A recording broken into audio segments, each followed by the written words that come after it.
Ito na mga boss, nirefis na lang namin ng mano-mano kasi may malaking tama dito kanina. Ayan mga boss, sa may bandang gilid. Pero ngayon okay na, mano-manong reface mga boss. At saka iniba natin yung profile ng piston kasi may 3 or 4 ata na gasket yung ginawa nila dito, tapos naka-dome piston. So ngayon ginawa natin isang base gasket at saka nag-flat piston tayo. So hindi yan yung pinaka-top niya mga boss, ito hindi pa yan nakatap.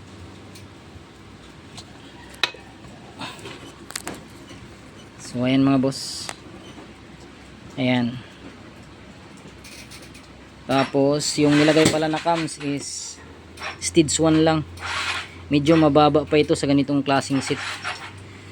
So at least man lang naka stage 3 ito mga boss. Pero wala tayong magagawa, wala tayong cams na available dito kasi wala tayong binibintang mga pyesa. So gawang bahay lang to. So ayan, update ko na lang kayo mga boss kapag natapos natin to.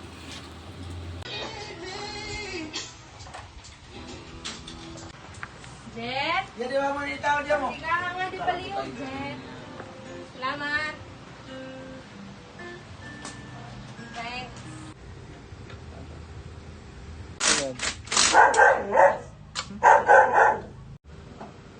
Oops.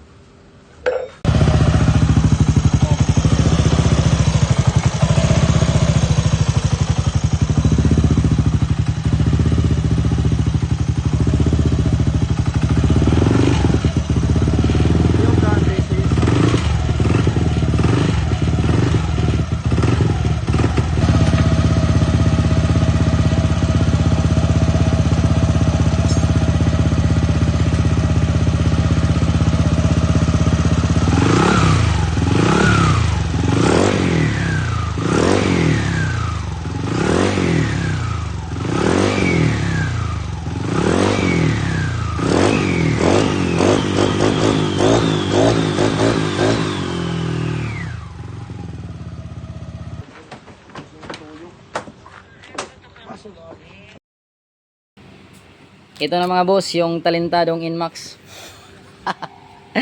Tapos na natin ma-overhaul. Ayan.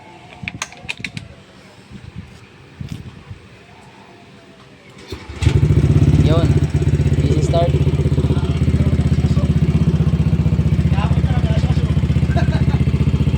Sira din yung kanyang takip dito mga boss. Nilagay ko muna yung sa Aerox ko.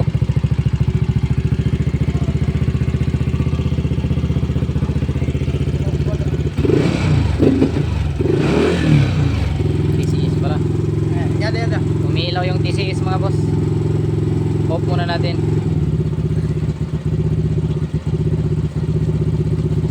Yan. Okay na.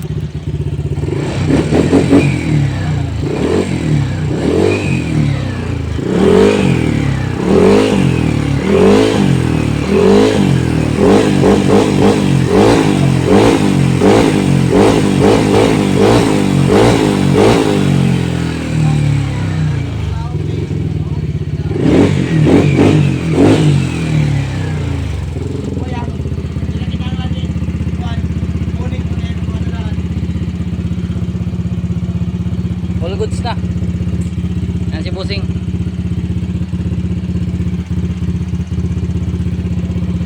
Time check 9:30 na. May gayod pala yung kanyang head mga boss. May gas-gas na rin yung kanyang bore pero kaya pa naman. Kaya yan yung under nya okay pa rin. Pero yung head nirepis namin mano-mano gamit yung liha na tila type. So wala kasing ilaw mga boss, baga brand out dito sa aming lugar, kaya mano-mano namin nirepis. So yun, naging okay naman siya at all goods na.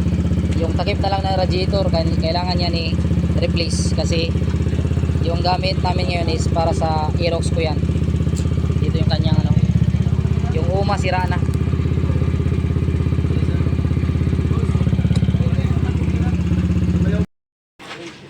Last test mga boss. Easy 125 kph in short distance. Tingnan natin mga boss kung easy start lang ba. Yo. Try natin ulit.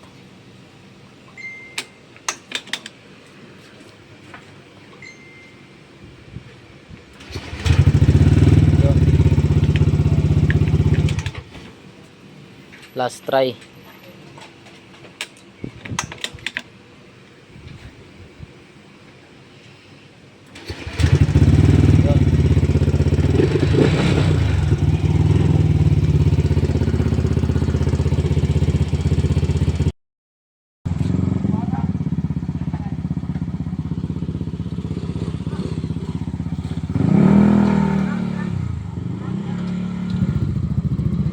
Ay, ayaw amigo. Sige, sige, sige.